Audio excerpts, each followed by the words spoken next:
কি করছেন স্যার? ও, কি করছি বলতে আজকে ভূত চতুর্দশী। তো মা 14টা প্রদীপ কিনে এনেছিল, মাটির প্রদীপ, সাধারণ দেখতে সাদা মাটা প্রদীপ কিনে এনেছিল এগুলো মানে জ্বালাবে বলে। তো আমি ভাবলাম যে এগুলোতে একটু কারিকার্য করা যাক, একটু কারুকার্য করা যাক, তাহলে দেখতে ভালো লাগবে। তো বাড়িতে কিছু রং ছিল, ফেব্রিক কালার ছিল, তো সেই কালারগুলো দিয়ে রং করতে বসেছি। কিছুগুলোকে রেড কালার করেছি, কিছুগুলোকে হোয়াইট কালার করা হয়েছে, কিছুগুলোকে গ্রিন কালার করা হয়েছে। এগুলো এখানেই শেষ নয়, শেষে মানে এইগুলোর উপরে আবার ডিজাইন করা হবে। এটা জাস্ট একটা সিঙ্গেল কোটিং চলছে, এরপরে আবার ডিজাইন করব। ফাইনাল জিনিসটা দেখতে কীরকম লাগছে সেটা আমি দেখাবো ভিডিওর শেষে। কি স্যার, কমপ্লিট? হ্যাঁ, মোটামুটি কমপ্লিট, অনেক কষ্টে কমপ্লিট হয়েছে।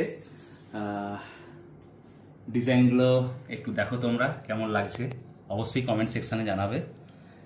এগুলো হচ্ছে হোয়াইটের উপরে ডিজাইন করেছি, এইগুলো রেডের উপরে ডিজাইন করা হয়েছে, এই দুটো ইয়েলো আর দুটো গ্রিন আর দুটো ব্লু, টোটাল 14টা প্রদীপ সুন্দর করে ডিজাইন করা হয়েছে।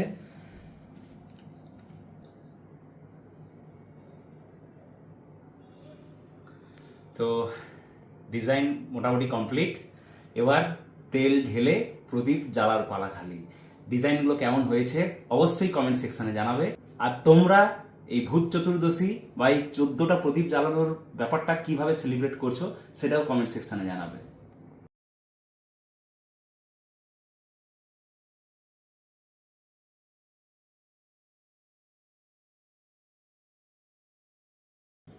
এই 14টা প্রদীপ এবার আমার মা জ্বালাবেন, তো সেই ভিডিওটাও পোস্ট করব। আমাকে অবশ্যই ফলো করে রাখো নেক্সট আপডেট পাওয়ার জন্য।